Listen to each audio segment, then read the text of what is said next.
Reaction now from Republican Congressman Mike Lawler and Democrat Congressman Jared Moskowitz.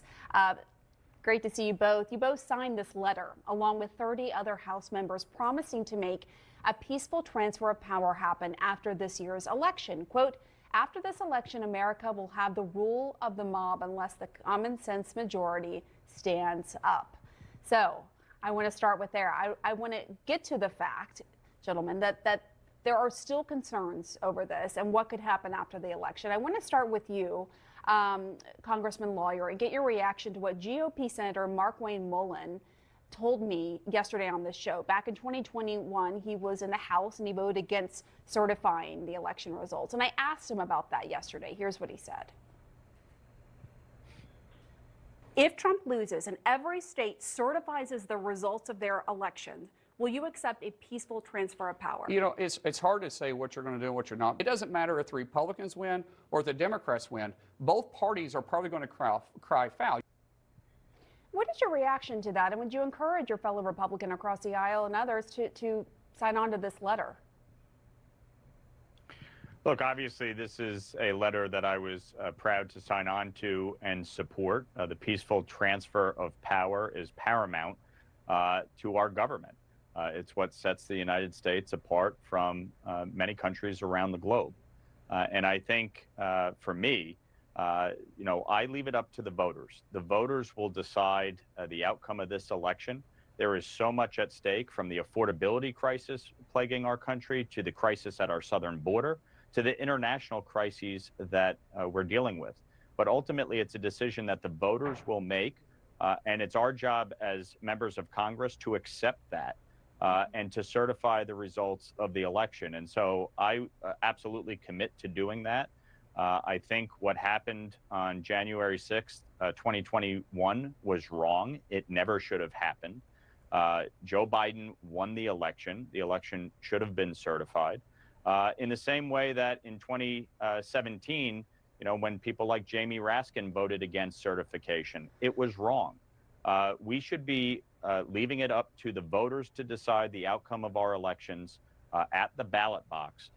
And so I am fully committed to doing that and ensuring the peaceful transfer of power, regardless of who wins on November 5th. Just to follow up with you, and again, as I spoke to the senator yesterday, you know, it is a false equivalence looking at what happened in 2020 years past when you look at the overall picture of President Trump in power saying the election was stolen, trying to get his own vice president to not certify the results, accompanied with, you know, members of Congress doing his bidding, going against the election results. And so I wonder, when you have those who did that in 2020, voting against the results, not committing to a peaceful transfer of power, even in this upcoming election, what do you say to that? I mean, how concerned are you, Congressman Lawler, about that, about members of your own party who won't commit to it? And I'll get to you next, Representative Moskowitz.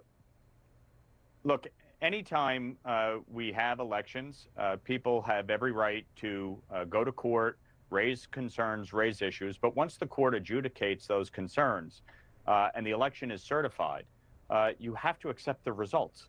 And I think for all of my colleagues, regardless of their belief or who they support, the reality is, for our system of government to work, you have to accept the will of the people, and you have to move forward and allow our government to function. And that's why, again, I've been very clear on this. Joe Biden won in 2020, and what happened on January 6th was wrong. It should not happen again.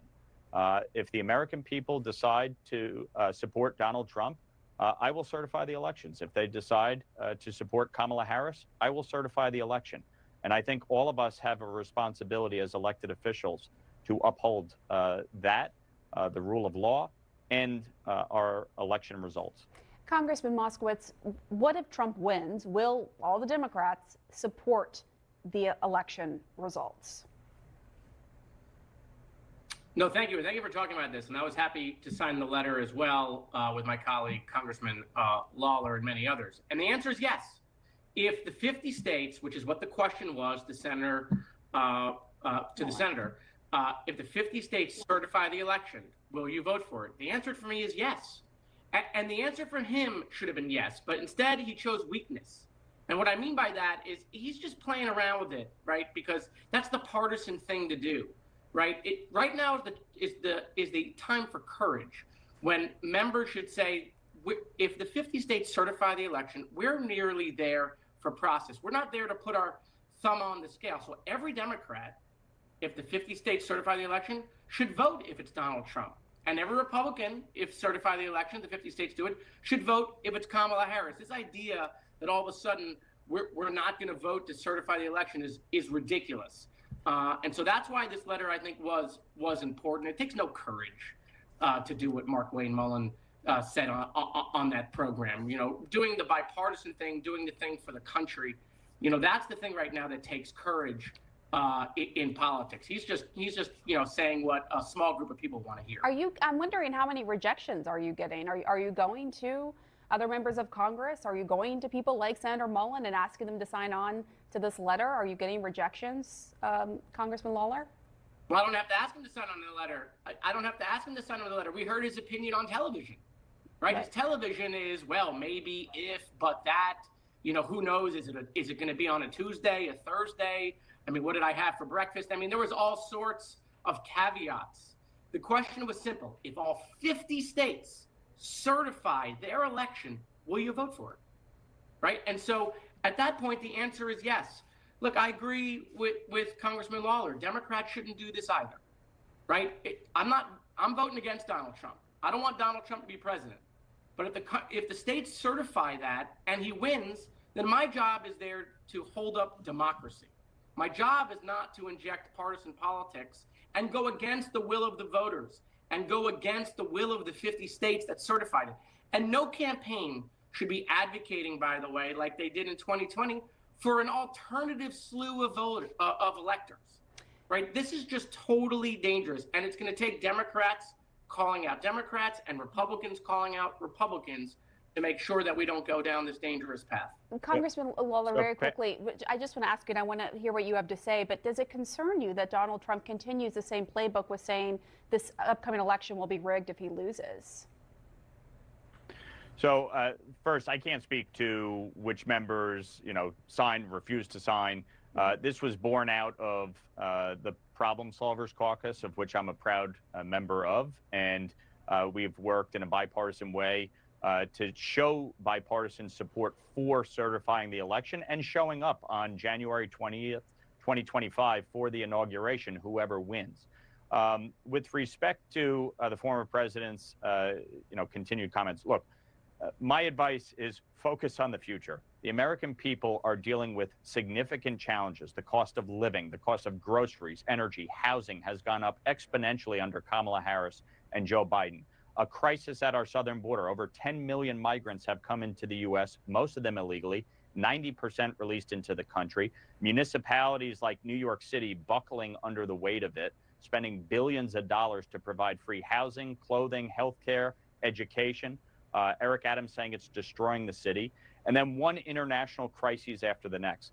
That's what the American people want the election to be about. Not about past grievances, not about what happened in 2020, but about what the candidates are going to do to address the challenges facing the country now. That is what I am focused on. It's why I've been successful twice in 2-to-1 Democratic districts, once for the Assembly, once for Congress, because I talk to my constituents about the issues that matter, regardless of their party.